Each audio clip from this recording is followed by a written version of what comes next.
हमारे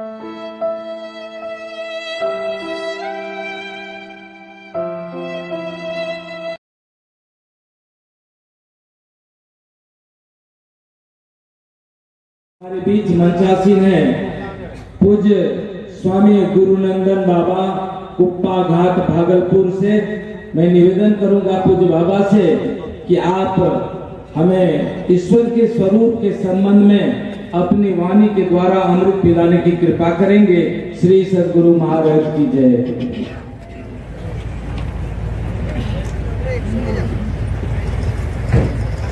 मंगल मूर्ति सतगुरु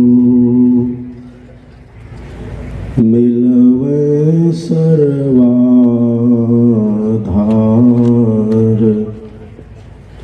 मंगलमय मंगल करना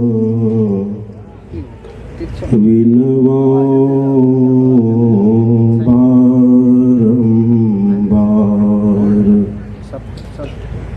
धन्य धन्य सतगुरु सुखदा महिमा कही न जाए। जो कुछ कहो तुम्हारी कृपा माते कछु न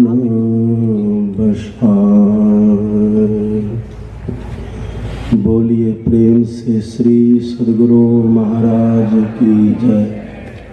श्री सद्गुरु महाराज की जय। श्री सद्गुरु महाराज की जय। अपने निवास में विराजमान कलिकाल के महान मनीषी यतीन्द्र कुल तिलक संत मत के वर्तमान आचार्य पूज्यपाद महर्षि हरिनंदन परमहंस जी महाराज के युगल पाद पद्मों में कोटिशः नमन। मंचासीन पूज्यपाद गुरुजन अर्चनीय वंदनीय मुद मंगलमय साधु समाज के श्री चरणों में कोटिशः नमन। परम आदरणीय सत्संग प्रेमी महानुभावों, पूजनीय माताओं तथा भक्तिमती बहनों, अभी हम लोगों ने पाठ और प्रवचन के माध्यम से ईश्वर स्वरूप के संबंध में सुना है। यह विषय संतमत का सबसे महत्तम और गूढ़ विषय है। इसको समझना थोड़ा कठिन है। मैंने एक प्रवचन में पढ़ा, परमाराध्य सद्गुरु महाराज के प्रवचन में पढ़ा, वह प्रवचन 1955 ईस्वी का है जो मनिहारी में सद्गुरु महाराज जी ने दिया था। उसमें सद्गुरु महाराज जी कहते हैं, ईश्वर के संबंध में समझाते समझाते मुझे 20 वर्ष बीत गए, लेकिन अफसोस है कि अब तक कुछ ही लोग इस बात को समझ पाए हैं। अब कल्पना करिए, जब सद्गुरु महाराज जी ऐसे कहने की कृपा कर रहे हैं, जिसको समझाते समझाते 20 वर्ष हो गए, अब फिर भी कुछ लोग ही समझ पाए।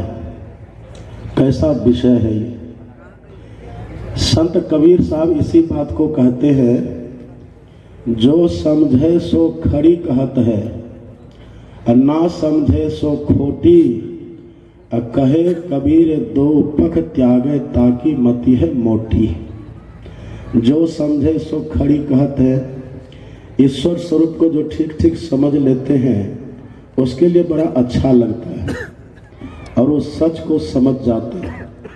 लेकिन जो नहीं समझते हैं तो वो खोट निकालते हैं, अथवा वो असत का सहारा ले लेते हैं, अथवा उनकी श्रद्धा अनेक में हो जाती है। ये समझना बहुत आवश्यक है। हमारे सद्गुरु महाराज ये भी कहते थे, हम सब वैदिक हैं, लेकिन वैदिक रहते हुए भी किसी अवैदिक से घृणा द्वेष नहीं करते हैं।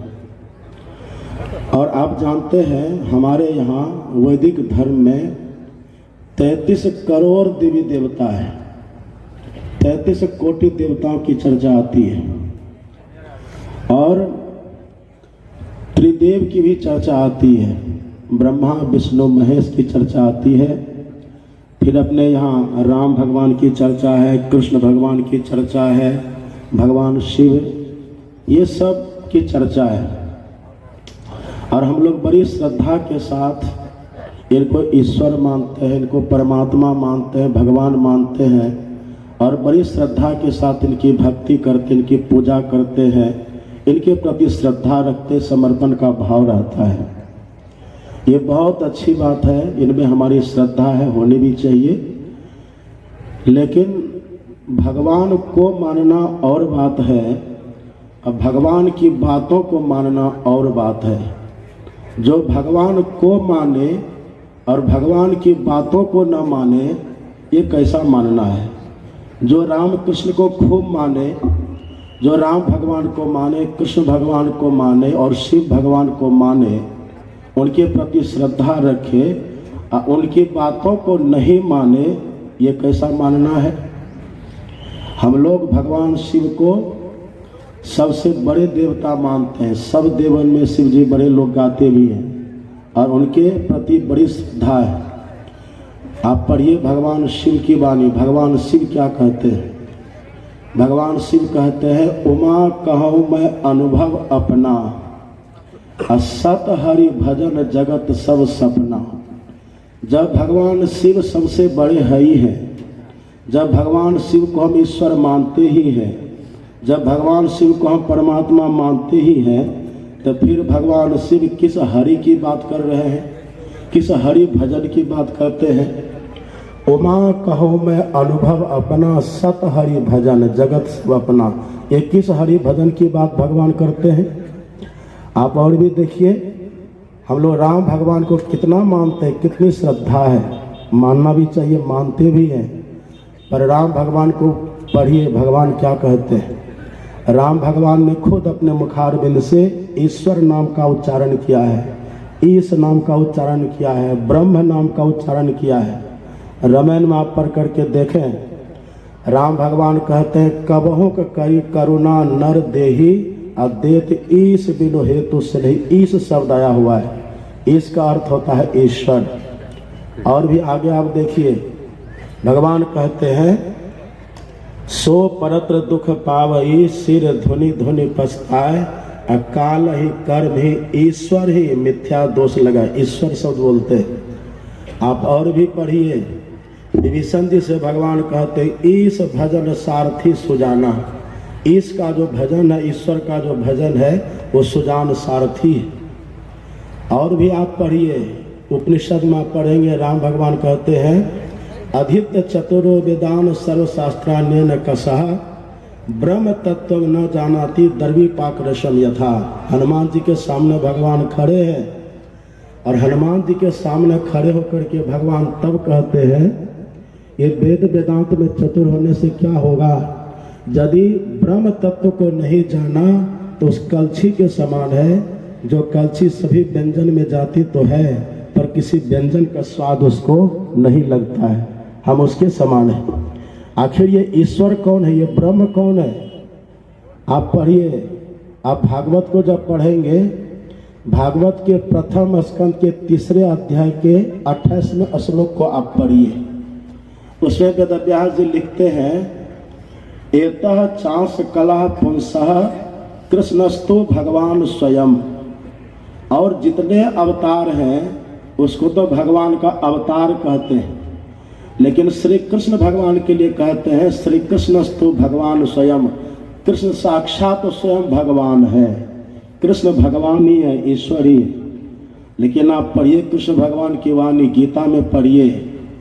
गीता में भगवान कहते हैं, सर्वतः पानी पादम तत्, सर्वतः क्षि शिरोमुखम, सर्वतः श्रुति मल्लोके सर्वमावृत्य तिष्ठति, बहिरंतस्य भूतानाम अनादि मत परम ब्रह्मा न सत्यम सदा उच्यते।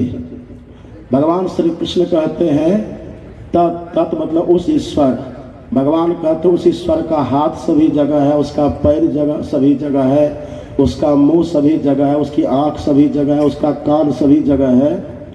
और फिर भगवान उनके लिए शब्द का प्रयोग करते हैं अनादि मत परम ब्रह्म शब्द का प्रयोग करते हैं कृष्ण भगवान। और भी आप गीता में पढ़ेंगे परमात्मा शब्द का प्रयोग करते हैं कृष्ण भगवान। उत्तम पुरुषस्तन्य परमात्मेत्युदाहृता, परमात्मा शब्द का प्रयोग करते हैं कृष्ण भगवान। और भी गीता में आप पढ़ेंगे ईश्वर सर्वभूतानां हृदय से अर्जुन तिष्ठति, ईश्वर शब्द का प्रयोग करते हैं भगवान कृष्ण। ये कृष्ण भगवान भी ईश्वर शब्द का प्रयोग करते हैं, राम भगवान भी ईश्वर शब्द का प्रयोग करते हैं, शंकर भगवान भी ईश्वर शब्द का प्रयोग करते हैं। आखिर ये कौन है? यही है। ये तो जो हम लोग अनेक कहते हैं ना, राम कहते हैं, कृष्ण कहते हैं, शिव कहते हैं, फिर दुर्गा कहते हैं, काली भगवती कहते हैं, ये सब जो है ये सब तो भगवान का रूप है। ये सब अलग अलग रूप है, अथवा यूँ कह दीजिए ये सब भगवान का अवतार है। जब जब होई धर्म के हानि, बाढ़ई असुर अधम अभिमानी, तब तब धरि प्रभु विविध शरीरा, हरहि कृपा निधि सज्जन पीरा। ये वो भगवान है, अवतार, अवतारी पुरुष अवतार है ये सब। और आप पढ़ेंगे गीता में जिसके लिए श्री कृष्ण भगवान परमात्मा शब्द का प्रयोग करते हैं, जिसके लिए परम ब्रह्म शब्द का प्रयोग करते हैं, जिसके लिए ईश्वर शब्द का प्रयोग भगवान श्री कृष्ण करते हैं, उसके लिए भगवान श्री कृष्ण अर्जुन से कहते हैं तमेव शरणम गच्छा सर्वभावेन भारत, तत्प्रसादात् परां शांतिम स्थानम प्राप्स्यसि शाश्वतम। हे अर्जुन, तुम उसी परमात्मा की शरण में जाओ, उसी ईश्वर की शरण में जाओ जो सब जगह रहते, जिनका हाथ पैर सब जगह है, जिसका आंख मुंह कान सब जगह है, उनके शरण में जाओ। और जब उनके शरण में जाओगे तब भगवान कहते हैं स्थानम प्राप्स्यसि शाश्वतम, तब शाश्वत स्थान को तुम पालोगे। और शाश्वत कहने का मतलब है जहाँ जाने के बाद जन्म मृत्यु का चक्कर खत्म हो जाता है। ऊंचा महल अगम पुरजावा संत समागम होई, और जो कोई पहुँचे वही नगरिया आवागमन न होई, वो जो ईश्वर का धाम है। अब यहाँ पर अर्जुन थोड़ा भगवान से कहते हैं कि भगवान, जिसको हम कभी देखे नहीं, जिसको कभी हम सुने नहीं, जिसको कभी हम छुए नहीं, आप किस परमात्मा की बात करते हैं? आप किस ईश्वर की बात करते हैं? आप किस परब्रह्म की बात करते हैं? उनको तो हमने आज तक कभी देखा नहीं, सुना नहीं, फिर आप कहते उसके शरण में जाओ, उसको मानो, ये कैसे संभव है? तब भगवान एक बात अंतिम में कहते हैं, 18वां अध्याय पढ़ेंगे, कृष्ण भगवान कहते हैं, अंतिम में भगवान कहते हैं कि सुनो अर्जुन, तुमको जाना है वहीं, तुमको पाना है उन्हीं को, लेकिन वहां पर जाने के लिए भगवान कहते हैं मन मना भव मद भक्तो मद्याजी माम नमस्कुरु, मामे व ससी सत्यम ते प्रति जाने प्रियोसी में। हे अर्जुन, मैं तुमसे सत्य कहता हूँ और प्रतिज्ञा करके कहता हूँ, यदि तुम वहां जाना चाहते हो तो उसके लिए तुम मन को मुझ में लगाओ, बुद्धि को मुझ में लगाओ। मतलब भगवान के कहने का सीधा भाव ये है, अगर तुम निर्गुण निराकार को पाना चाहते हो तो पहले सगुण साकार जो मेरा रूप है, जो सगुण साकार है, उसको पकड़ो, सगुण साकार का सहारा लो और तब आगे बढ़ो। अब सगुण साकार की भी बात है, आप सुने होंगे, पढ़े होंगे। हमारे पूज्यपाद महर्षि संतसवी जी महाराज गए थे कान का इलाज कराने के लिए, ऑल इंडिया मेडिकल इंस्टीट्यूट जो दिल्ली में, वहाँ गए थे।